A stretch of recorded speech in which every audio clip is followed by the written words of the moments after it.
Here's a lesson that'll serve you well. The direction you look will determine what you see. But there is a spiritual application of that truth you might not have considered. Hey, welcome to Mornings with Bishop Robert. Thanks for joining me. This is the top spot on the internet for coffee with a cleric. You know, my goal is to introduce people to the Jesus they never knew, then help them get to know Him and His Word personally and better. So if our time together today speaks to your heart, let me invite you to like, subscribe, and also share this with a friend. Well, I wrote the initial notes for this devotional while sitting on an airplane for a flight of over 12 hours. And that was only one leg of the trip. The flight took off late. The seat I was sitting in was not even as wide as the distance from my elbow to my fingertips. According to the cabin crew, catering had misloaded the aircraft prior to our departure, so the snack they had to offer was hot oatmeal. Yeah, I decided not to snack on that flight. What little sleep I was able to get had been regularly and loudly interrupted by the child in the next row who had learned to use temper and screaming to manipulate her parents. But in the final hour of the flight, I turned my mind to the future. My adventure in India was about to begin in earnest. I had planned meetings with friends that I'd known from a distance or maybe even only met once. We're all committed to advance the gospel of Jesus in one of the largest nations on the planet. Aslan, as C.S. Lewis was so wont to say. Aslan is on the move. Well, our verse today is simple, yet powerful and profound. Think about the things of heaven, not the things of earth. Looking to the future, most especially looking to the future that God has created for you to walk in, is often the most encouraging viewpoint one can take. In other words, looking up towards Him who called you. The Bible teaches us that we've been created by God to walk out specific works. It even says that He's created these good works, specific works God prepared beforehand, that we should walk in them. Now, to see them, you need to be looking up, so to speak. Eyes on the Lord, looking for His direction, surrounding yourself with His people, folk who can help you develop the specific gifts that He created in you. The specific gifts that will allow you to walk in the way He created for you and to be the person He created you to be. Think about the things of heaven, not the things of earth. Think about the things of heaven, then set out to take hold of them. Hey, don't try to use "I'm too young" as an excuse, okay? The Bible tells us of a time when David was overlooked because of his age by his father Jesse. All 7 of his older brothers were invited to come to a big feast held by Samuel the prophet, who had actually been sent by the Lord to anoint the next king of Israel.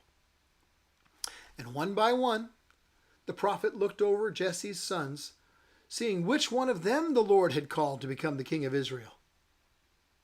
Samuel knew it was the son of Jesse. Didn't know which one, but he also knew none of these was getting the Lord's approval. So he asked Jesse, are these all the sons you have? And Jesse replied, well, they're still the youngest, but he's out tending the sheep. What he was saying to Samuel was, hey, Sam, these are the best sons. The strong, the brave, the well-trained, the accomplished. Psst, that young kid's only good enough to keep track of the sheep on the hillside. But God knew what He had built into David as he watched over the sheep faithfulness, gentleness, the ability to be strong, a willingness for self-sacrifice. And these were the qualities God wanted in the king. His age was of little concern to God. His heart is what mattered. You see, David had learned to look up. On the other end of the spectrum, neither can you use the excuse, I'm too old. The Bible also tells us Moses was 80 years old when he saw the burning bush and received the call of God to lead his people out of bondage. Moreover, he led that nation for 40 years. He learned to listen and obey. He learned to follow so he could lead well. He learned to keep looking up. So forget about the excuse you're not good enough too.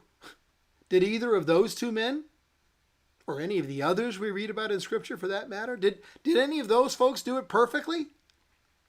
Nope, not even close. David succumbed to adultery. Then he had the husband of the woman he slept with murdered. Moses got so angry with the people of Israel in the desert that his invitation to enter the Holy Land was lost. And he was only allowed to look upon it from across the Jordan River. And neither you nor I will do it perfectly either, by the way. We are frail followers at best. And the most courageous of us on the outside still battles our fears on the inside. There's a hymn that acknowledges that. Prone to wander, Lord, I feel it. Prone to leave the God I love. When it comes to the battles of faith, we all have times we want to throw in the towel and call it quits. But that is precisely when we need to look up and think about the things of heaven, not the things of earth. Look up and set your mind on things above. Look up. Think about the things of heaven. Look up and seek the strength that God has for you. Don't look down and become dejected. Don't look around and be distracted. Don't search within yourself and look there to see if you have all the strength and wisdom and training to do what you've been called to do. Spoiler alert, you don't. Me neither.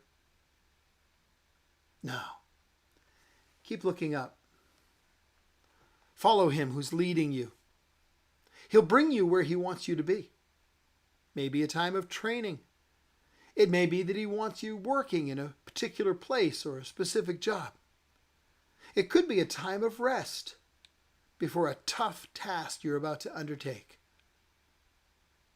But keep looking up. God has created you to walk in good works that he created for you to do. Not your neighbor, not your bishop, you. He'll equip you. He'll put his gifts in you. He'll train you. And then he'll use you to advance his kingdom. And it will be wonderful. So keep looking up. Friends, that's it. We're out of time again.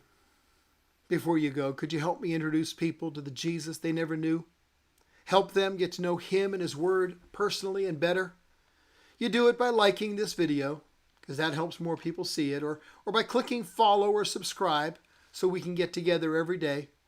Mashing down that notification button so every time Mornings with Bishop Robert releases an episode, you get a link. But most of all, would you share this video with a friend, please? Because as you do, that makes you part of the team, sharing the love of Christ with people all over the world. Thank you for helping.